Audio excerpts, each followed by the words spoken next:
Hey guys, Vlad here with AVT-Astro. So today I want to talk about a pretty interesting topic, and that is tips and tricks for deep sky and planetary visual observing.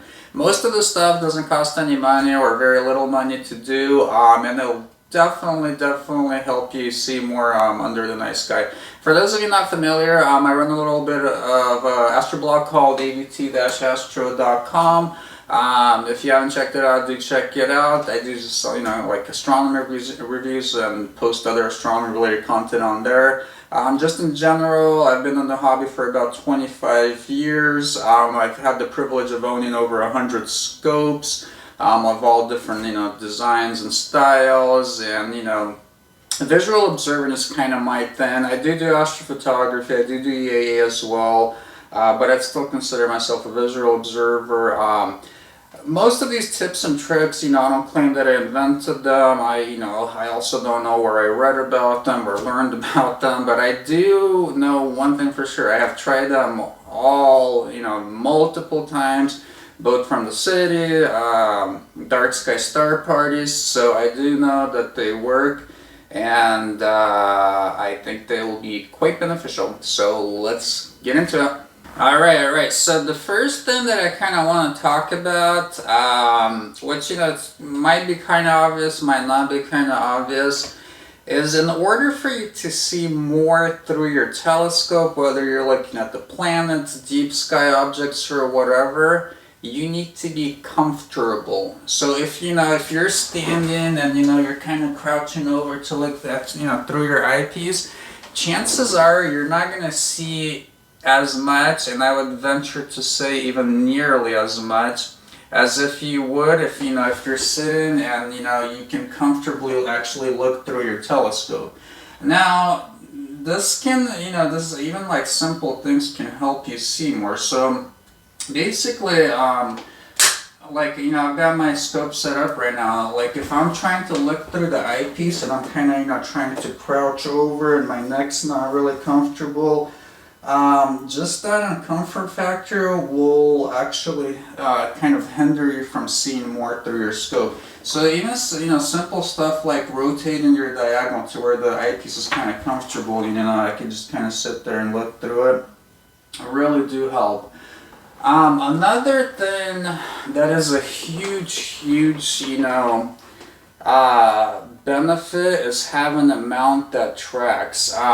If you're having to, if you're observing and you're having to kind of manually readjust your scope all that time, that kind of uncomfort factor does, kind of like hamper you from seeing more. Now that's kind of getting into one of those things that's not really cheap to change. So if your mount's not tracking, any chance you have to get a new, mount, or if you have a Dob that's manual, you really can't do anything about that. But if you can get a tracking mount, all the better. That's really only important though, kind of for higher powers. So I'd say like 100x and higher. If you're observing at lower powers than like 100x, really, it's not too huge of a difference. So that's kind of the first thing, is I would say the comfort factor. So make sure, when you're observing, you're comfortable, as far as your eyepiece position is concerned. Also, if you can at all, I highly recommend, sitting. So, if you have a dedicated astronomy chair, those are really nice because, those are height adjustable. A lot of times actually, I don't use this thing, but I use like cheap computer chairs because they're pretty height adjustable. Like if you get one of those smaller ones, those are actually, they're inexpensive and they work pretty well. But a dedicated astronomy chair does definitely work the best. So those things I would kind of group into the comfort factor. Most of them are pretty inexpensive, and they will definitely help you see more, whether you're doing planetary or deep sky observing or double stars, whatever your thing is. Alright, so kind of moving on. So what are some other things that you could do to really kind of help you see more? The next set of things I will kind of group into light pollution control, or like light invasion control, whatever you want to call it. So typically when you're observing, whether it's from the city, especially from the city, but even from a dark sky, say, you will have stray light that you kind of have to deal with. Now, naturally, I mean, if you're observing from the city, you can't control light pollution, right? So that's kind of unfortunate. But you can actually control the immediate environment around you. I kind of learned this like very vividly when I built my observatory because it's located in the city, in a pretty light polluted city. But even just being, surrounded in a building that blocks all the local light pollution does really help, you to see more, even the deep sky objects, because, you don't have stray light that's kind of hitting your eye, like ruining your contrast and that type of deal. Now, obviously, building an observatory isn't an option for most of us, but, there's, cheaper and easier methods of kind of accomplishing the same thing to where, you're blocking the local light pollution when you're observing. So what are those? A couple of things. So a lot of times, especially if I'm observing at like, a star party or I'm observing for more than like an hour, I'll actually have an eye patch with me, and I will actually wear it to cover my non-observing eye. So typically I observe with my right eye, so I'll cover, my left eye with the eye patch. This also kind of goes back to the comfort factor that I was talking about. If you're observing and you're squinting, your non-observing eye all the time to keep it closed, that kind of adds to your fatigue and it makes you see less. So if you have an eye patch on that kind of covers your eye, you will see more. The other thing that I would recommend, let's say you don't want to look like a pirate or whatever, or you don't have an eye patch. The other thing that you could do real easily, and I do this a lot, again, like especially like if I'm not observing for a long period of time, what I'll do is instead of trying to squint my non-observing eye, I'll actually just cover it with my hand. So when I'm looking, I'll literally be doing this the whole time. So I actually typically I don't have my eye actually closed. I'll just cover it with my hand, and my eye is actually the non-observing eye is actually open. But an eye patch, these are totally cheap, very worthwhile accessory, especially, if you're going to be observing for several hours, because, your eye will get fatigued, from you covering it or, from keeping it covered all the time. So, this is a great thing to have. The next thing that's, super easy, doesn't cost anything, is just get a black t-shirt, and when you're observing, especially from a light polluted, place, you just throw a t-shirt over your head, and then when you're observing, you just kind of cover up like this, and that just, more or less blocks all the stray light. There are some, actually astronomy hoods available that you could get that, that kind of like look nicer than this, but it sure works fine. The only issue is that, if it's kind of dew outside, you do kind of dew up your eyepiece, quicker if you, kind of do this. Actually, I don't have one of those astronomy hoods. I am actually looking into those right now. So I might have one of those pretty soon. Alright, so we kind of covered, blocking stray light. Like if your scope has a dew shield, make sure that the dew shield is extended. If you have an SCT, so like, like one of the Nexstar scopes, the 6SE or the 8SE or whatever SCT you have, by all means do buy the dew shield for them. That does help to block stray light, and that also obviously helps with the dew, which is its primary purpose. So yeah, that stuff. Alright, so moving on, kind of getting more into the technical aspect of observing. I'll kind of start with planetary observing. So if you're into planetary observing, besides having, pretty good eyepieces, and you don't really need fancy eyepieces, but like, good Plössl eyepieces, let's say, or ortho eyepieces, or if you have like, these wide field eyepieces, they work, like pretty much equally well on planets. So besides having that, the best thing that you could do to improve your view of like the moon, the planets, and even brighter deep sky objects and like double stars is a binocular. So this kind of goes back to that comfort factor. So what the binocular, what this kind of general allows you to do is instead of putting one eyepiece in, you'll put this into your diagonal, and you could observe with two eyes essentially. So this kind of goes back to that comfort factor. Obviously, it's much more comfortable to observe with both eyes. Just in general, while we're on the subject of planets, if you're observing the planets and you're a serious planetary observer, like if you take a quick look at the planets, chances are you're not going to see very much. Like a lot of times when I'm like say like observing, especially Jupiter, but even Saturn, like Mars, I mean I'll sit there and stare at the thing for like an hour, because you're basically waiting for those really steady moments of seeing to where you'll actually see a lot of detail.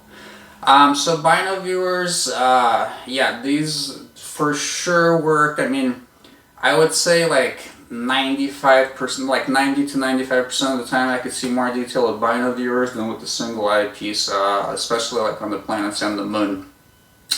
So yeah, now kind of touching, so while we're kind of talking about bino viewers and observing the planets, and this also applies for deep sky objects as well, you will see more detail if you actually try sketching. So while you're observing the planets, like I said, like if let's say you're spending an hour observing, you'll actually kind of like your eyes will tease out more details out of the planets. So you'll start to sketch. Like let's say if you're looking at Jupiter, you'll sketch the bands of Jupiter, and you'll kind of see like a little festoon there, like a knot there. And the more of that detail that you sketch, the more you'll kind of pick up and see. I'm not a really pro sketcher. Honestly, I'm kind of embarrassed to share any of my sketches, but I have tried it and it does work, so pretty cool. That also works for deep sky observing too. So sketching pretty much anything while you're visually observing, awesome. I mean, first of all, you have a record of what you observe, right? Because you got a picture of it, and for most stuff that you see through a telescope, like you don't have to be an artist to sketch. I mean, there isn't like a huge amount of detail. But just so besides having a permanent record, just the very act of you doing it does help you to see more details. Let me look at my list, see what else I'm missing here. Okay, so kind of moving on to more deep sky object type of stuff. Just to kind of cover a few basics. If you don't know what averted vision is, basically that's one of the biggest, best techniques to use to see more detail in dimmer objects. Basically, to kind of sum it up just real quick, the way that our eyes are designed is the center of our eye is actually made to see bright stuff in color, and then the outer portion of our eye is designed to see dim stuff, more or less, just a very simple explanation of it. So basically, when you're looking, let's say you're looking at the field of view, like you actually want to look at dim stuff. So you actually want to look a little bit away from the center of the field of view, and they'll actually help you to see more detail in deep sky objects. Very powerful technique. There's not a right or wrong way to do it. If you're, just kind of really get into it and you've never done it or don't know how to do it, just kind of let your eye float around the field of view of your eyepiece, and you'll just kind of see, the deep sky object that you're looking at kind of, like basically pop up more like as you're using your averted vision. So yeah, that's a pretty powerful technique. Alright, so kind of another thing for deep sky observing. If you read any astronomy books, chances are they'll talk about using or not using high powers for like looking at deep sky objects or more or less anything. If you have a really entry-level scope, that might be true. You might not want to use, like very much power, depending on how good the optics are on it. Or if it's like a really small aperture, let's say like 3 inches or below. This is kind of a mistake that, it took me like years and years into my, kind of progression through the hobby to kind of learn. But you actually do, in a lot of cases, see more detail, even if the scene is not that great. Especially on deep sky objects like planetary nebulas, globular clusters, by using high magnification. I mean, what's high magnification? It kind of depends on how big your scope is. It kind of depends on how bright the object is, what kind of object it is. But you know, like if I've got my Dob out, like a 16-inch Dob, it's not very uncommon for me to use like 300-400x to see more detail. In like, let's say, planetary nebulas, globular clusters, even galaxies. So I guess the moral of what I'm trying to say, or the moral of the story is, forget what you read in your entry astronomy books. Do I always start with the low power view? Yes, I love the low power view. I mean, first of all, it helps you like locate the object. You know, you see it, boom, it's right there, right? But once you kind of, you know, you locate it, you're taking a look through your low power eyepiece, do not be afraid to kind of bump up the power even more than, you know, like you might think is kind of like what you normally use. Try higher powers. A lot of objects will actually show you more detail, you know, whether you're at a dark sky site or like a light polluted sky site. With higher powers. So I would say, you know, at least 200x, even 300x if, let's say, you've got a 6-inch scope or bigger. It's pretty reasonable for a lot of objects.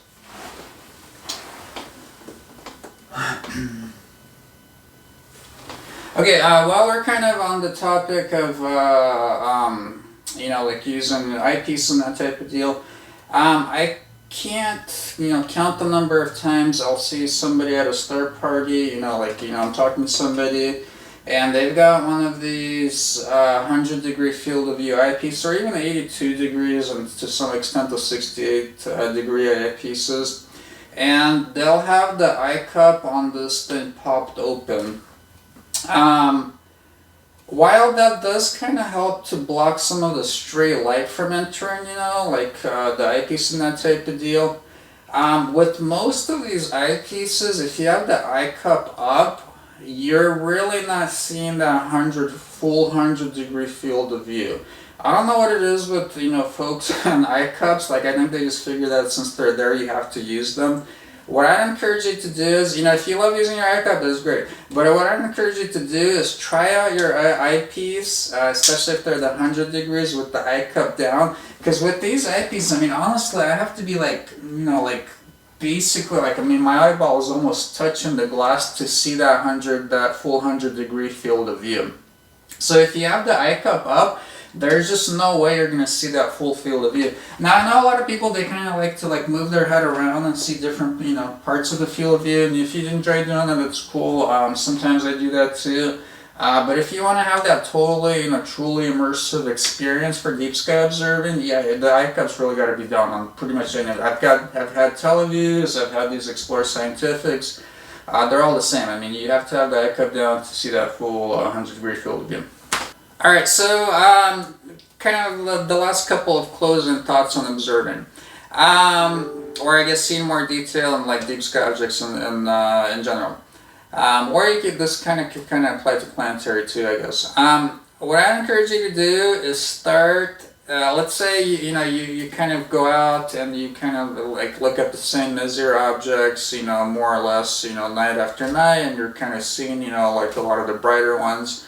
What I'd encourage you to do is do an observing program. So there's a ton of them available. I'll post a link to like all the different observing programs that are available. And yeah, you know, that's one of the keys to seeing more is just seeing new objects, right? Because if if you kind of keep on seeing the same stuff, well, I mean, you know, you're obviously you're not going to see more, right? After you've kind of checked them out.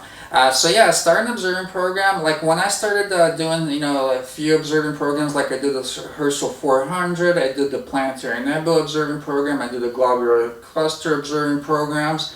I mean, the amount of detail that I've seen in new objects and just in general, like different type of objects is totally amazing. So the Messier objects, you know, a lot of people start there. They're really cool. I mean, most of them are pretty impressive, but believe me, there's way more to see there. And they'll actually make you a better observer. So a lot of these other, you know, observing programs, they will have like dimmer, more challenging objects.